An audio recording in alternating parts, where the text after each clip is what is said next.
жол бербеш керек балдардын укугун тебелегенге. Биологический экспертиза чындыгында эле эркектин уругу деп табылган, бирок мен балам айтып атат да ошол баланыкы ошондой болду деп айтып атат. Даже половой органда шрам бар экен, сигарет күйдүргөн нерселери бар экен. Адам өзүнүн укугун коргош керек. Божомолдонгон, чамаланган айыптар, далилденбеген айыптардын негизинде айыбы угузулбаш керек.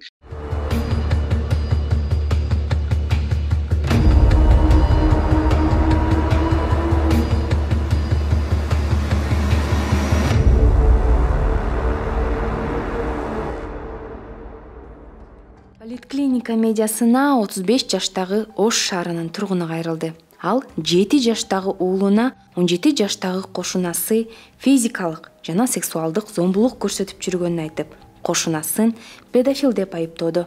Анткени 35 жаштагы аял уулунун чолок шымынан кызыктай ак тактарды тапкан. Кийинчерээк экспертизага жибергенде 7 жашар баланын чын эле зордукталганы аныкталган.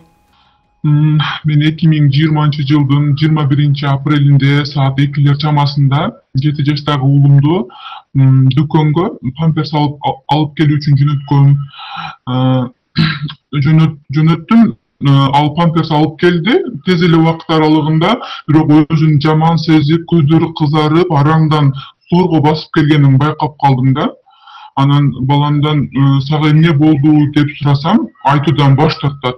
Өзү жаман сезип турат да. Анан мен уулумдан кайра айтып берүүсүн суранып, тактап айтып берүүсүн сурансам, балам ушул биз жашаган көп кабаттуу үйдүн 3-кабатында жашаган 1-курс студент бала мени коркутту. Атаң мен апага айтпагын деп айтты дейт. Буга чейин дагы мени ушинтип коркутуп жүргөн, контейнердин ичине алып кирип, уят иш жасады, бир шортама ушундай нерсе чачырап кетти деп айтат да балам. Мен мыйзамдуу өкүл арыз жазганмын. Экспертиза аныкталган, психиатрический, медицинский, биологический экспертиза аныкталып турат. Прокуратура бизге 165-статья менен сотко өткөрүп берген.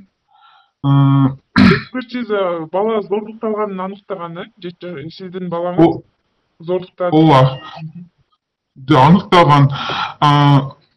Ушул плас аракеттер менен 165-статья менен сот, то есть прокуратура сотко өткөрүп берген. Анан башкаруу чарасына судья үй камагын берип койгон да. Башкаруу чарасына прокурор баш болуп обжалование кылган жок. Ушул күнгө чейин обжалование кылбай келет. Ал белгилегендей, бул иш 2 жылдан бери аягына чыкпай келет.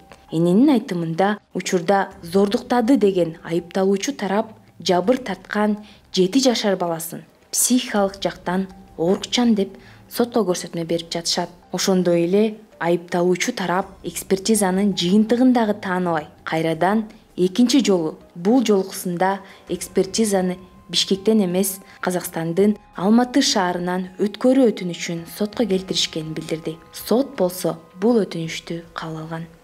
Казакстандын жеке менчик клиникасына ДНК анализге жиберебиз деп жатат. Ага ким кепилдик берет, тем более азыркы учурда граница жабык экен, аны ким алып барат, аны ким кепилдик берет, жолдо мүмкүн башка бирөөнүн канын салып коюптур. Мен ишенбей жатам да бугачы. Биз бул иш боюнча ишти карап жаткан Ош шаардык соту менен байланыштык. Шаардык сот Казакстандык экспертизанын жыйынтыгы келгенден кийин гана иш кайрадан каралаарын айтты.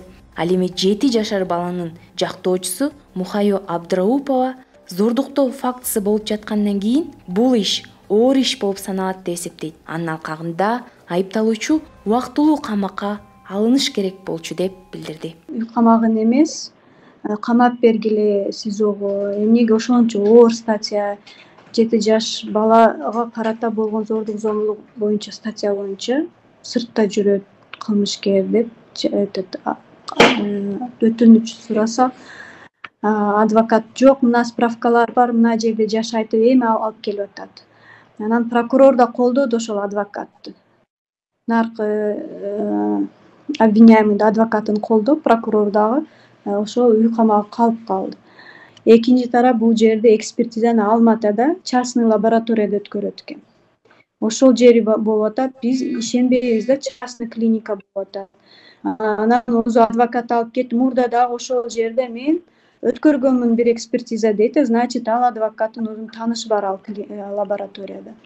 Анан кантип Бишкек Алматадан келишпейт экен, эч ким келбейт экен, мына шортаны алып кеткени, канын алыш керек ошол обвиняемый баланын. Кантип ошол нерселер кылынат? Ошол нерсе алынганда дагы жолдо ал нерсени алмаштырып коюш мүмкүн. Канды алмаштырып коюш мүмкүн, шортаны алмаштырып коюш мүмкүн. Гарантия жок, бул жерден эч кайсы милиция кызматкери же сот кызматкери өздөрү алып, өздөрү колу менен бул жерден алып, колу менен Алматага алып барып тапшырбайт ал нерсени. Курьер болот. Ошондой эле биз жаш баланы зордуктады деп айыпталып жаткан 17 жаштагы баланын жактоочусу менен да байланыштык. Жактоочу өз пикиринде анын коргоочусуна коюлуп жаткан бардык дооматтарды жалган жала деп билдирди. Конкреттүү түрдө мисал келтирсем, эмнеге курула жала деп атам. Кызымдын баласы башка эле маалыматтар менен бирге, мисал үчүн менин жактоомдогу адам аны атайлап Coca-Cola суусундугунун капкагын жуттурду деп ушундай да көрсөтмөлөрдү берип атат да. Анан кийин көп кабаттуу үйдүн 4-этажына илип койду, өлтүрүү максатында дейт.